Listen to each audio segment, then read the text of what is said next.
BSB Showdown, conceived in 2010, was devised to give more impetus and more drama to the final stages of the championship in any particular year, taking in the three final rounds. And over recent years, that's typically been Oulton Park, Donington Park, and Brands Hatch. I expect to be strong and expect to be fast. Now is the time to not feel uncomfortable on the bike. Now is not the time to be off the ball in any way, shape or form. Let's say if you imagine starting here and the end goal is here, the champion, your season can go like this, so you get little ups and downs.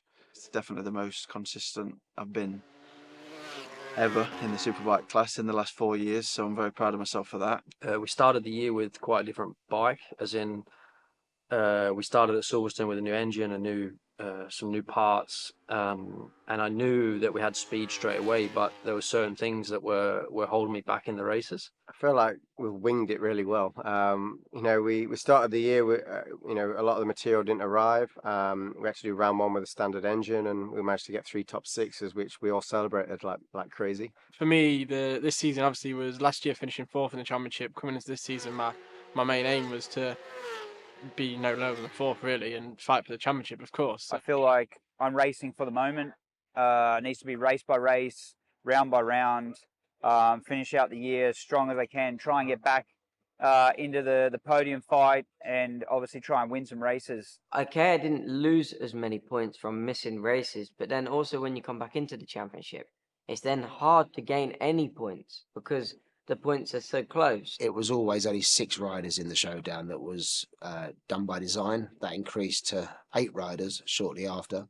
Now with natural mathematics being used as the criteria for who's in with a shout still, the mythical number is 105 points. That's how many points are going to be available on the table for the final round at Brands Hatch. So simply mathematically speaking, if you're in that 105 points range, you're still in with the shout. I believe if I can get the feeling with the bike that I've, like I said, had most of the year, I don't believe there's anyone that can beat me.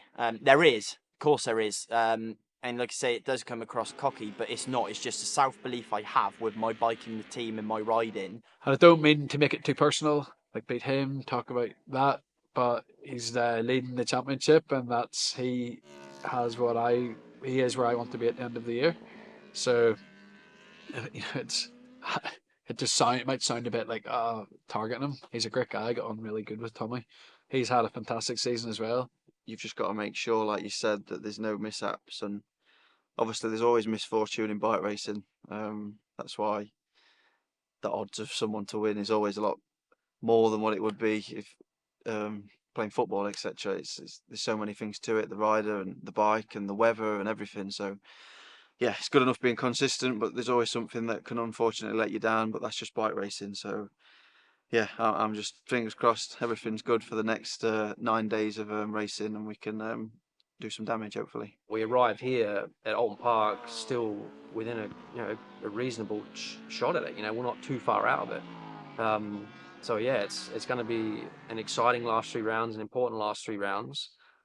But the biggest thing for me is that I've got 3 rounds left with McCann's Yamaha, 3 rounds left on the R1. I just want to enjoy it. I want to have a smile on my face.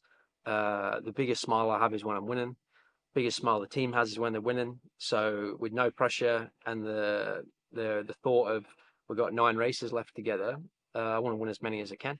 It is about consistency and being consistently there over a whole year. Then that is a true champion, and I do like the new format. And these last few rounds for me are coming back to bigger gaps, and you can't afford the DNFs, and and we need to get some wins. So it's all to shout for.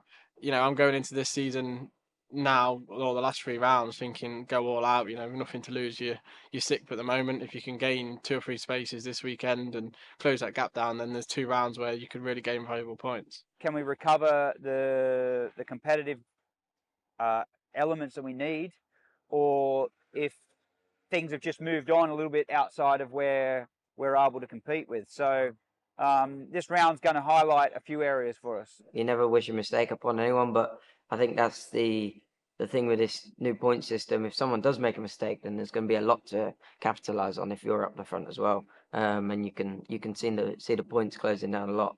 He wants what I want.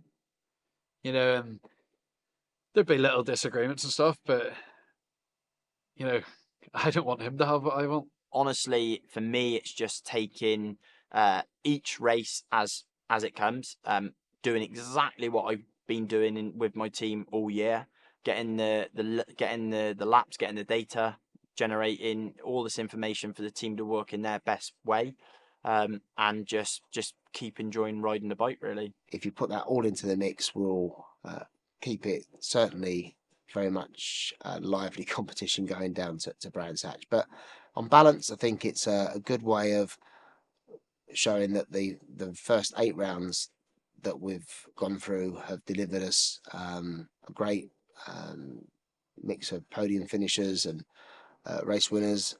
And now we get into this sharper end of the season.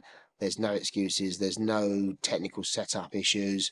We're racing at circuits that we've already raced at before. So it's not a case of coming to somewhere for the first time. Everything's dialed in. We know the form. We know what teams are capable of. We know the strengths and weaknesses in all the teams and riders. And it's all to play for.